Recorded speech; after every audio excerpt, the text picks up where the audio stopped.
ముస్లిం వృద్ధుడిపై జరుగుతున్న మూకదాడిని ఓ హిందూ యువకుడు ధైర్యంగా ఎదుర్కొన్న ఘటన ఉత్తరాఖండ్లోని కొత్వార్ పట్టణంలో చోటు చేసుకుని దేశవ్యాప్తంగా చర్చనీయాంశంగా మారింది.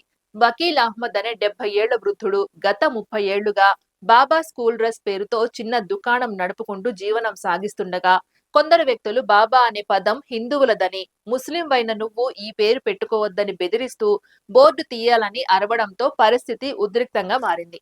తన ఉపాధి ఇదేనని వృద్ధుడు చేతులు జోడించి వేడుకున్నా చుట్టూ ఉన్నవారు మౌనంగా ఉండిపోయారు.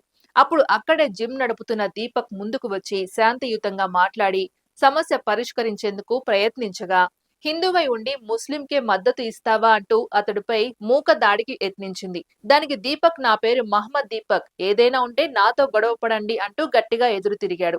ఆ తర్వాత అతడి జిమ్ ను చుట్టుముట్టి క్షమాపణ కోరాలని బెదిరించినా చనిపోయాక దేవుడు మతం కాదు మానవత్వమే చూస్తాడు అంటూ వెనకడుగు వెయ్యలేదు.